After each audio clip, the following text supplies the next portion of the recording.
Bismillahirrahmanirrahim.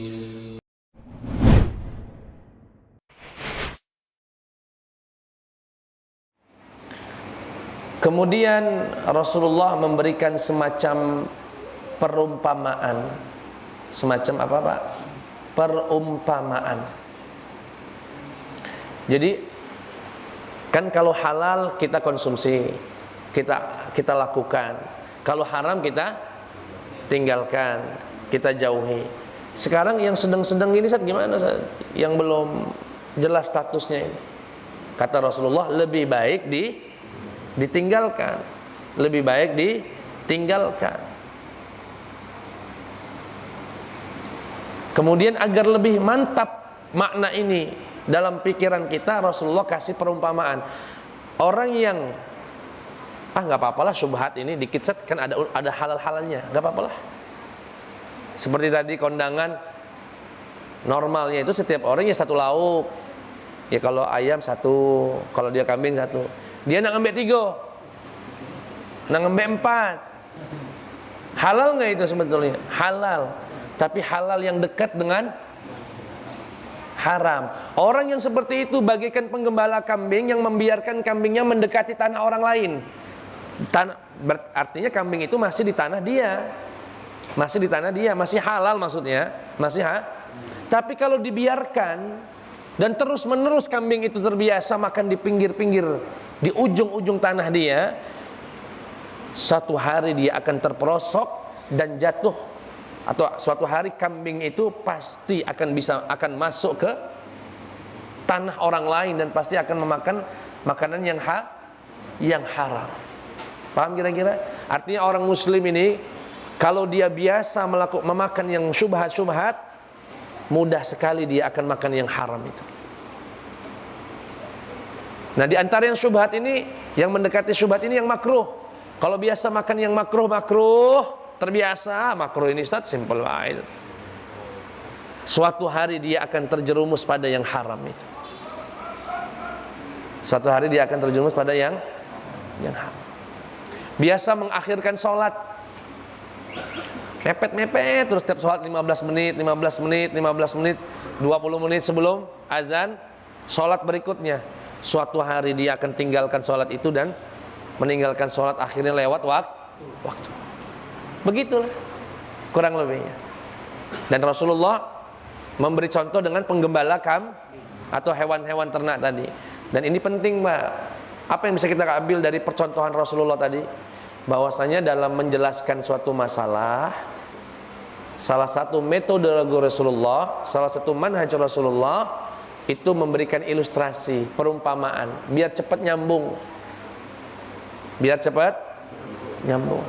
Ya, jadi Bapak kalau menjelaskan ke anak atau yang guru menjelaskan ke murid, itu jangan polos-polos. Artinya jangan kaku. Kasih banyak perumpamaan. Biar apa? Biar mengena. Biar kena emosionalnya.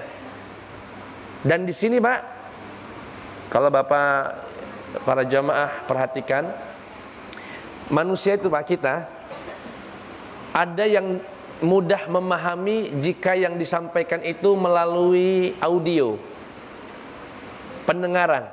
Dia kalau dijelaskan lewat pendengaran dia nyambung. Ada sebagian kalau pendengaran itu nggak nyambung, dia harus visual, harus dengan mata. Makanya sebagian orang itu ada yang mampu mendengar MP3, tahu MP3 ya? Dia tak punya rekaman, didengar, bertahan dia sejam, fokus. Ada sebagian orang dengar MP3 5 menit tidur. Tapi dia kalau nonton yang ada gambarnya, dia akan fokus. Iya. Berjam-jam dia kuat. Kenapa? Manusia itu berbeda-beda. Ada yang dominan di audio, ada yang dominan visual. Artinya melalui penglihatan. Rasulullah ingin menggunakan keduanya. Kata Rasulullah, dikasih syubhat itu nggak bagus antara halal dan, takutnya nggak paham orang dengan audio saja, nggak maksud apa yang dimaksudkan oleh Rasul. Sehingga Rasulullah mengajak kita mengilustrasikan masalah, dicontohkan dengan penggembala atau pengembala hewan ternak tadi.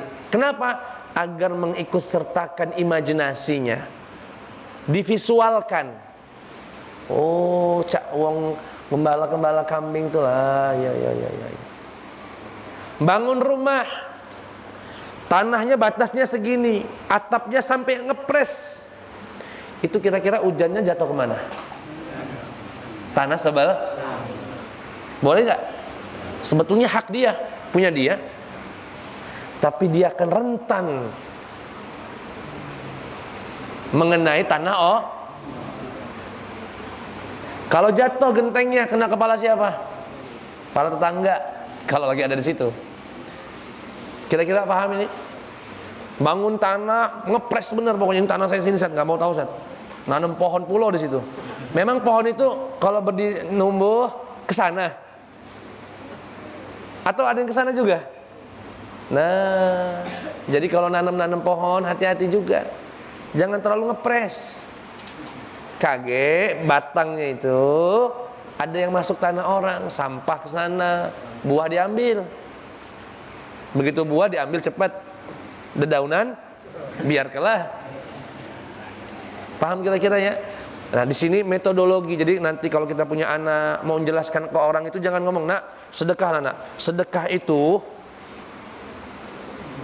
ya, banyak pahalanya." Titik.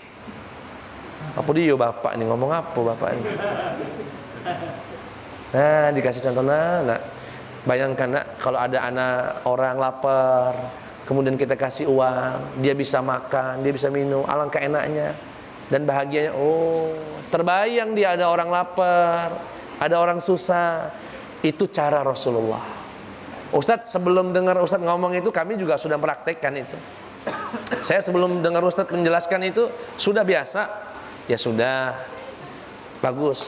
Tapi jadikan cara itu karena ingin meniru Rasulullah Sallallahu alaihi wasallam. Maka ada pahala, maka ada keberkahan dari Allah Subhanahu wa ta'ala. Kenapa saya lakukan itu, Ustadz? Penjelasan yang tadinya merupakan buah pikir saya atau hasil pengalaman saya pribadi, setelah pengajian ini saya tahu rupanya itu adalah salah satu cara baginda Muhammad sallallahu alaihi wasallam. Kira-kira paham? Sallallahu ala Muhammad sallallahu alaihi wasallam.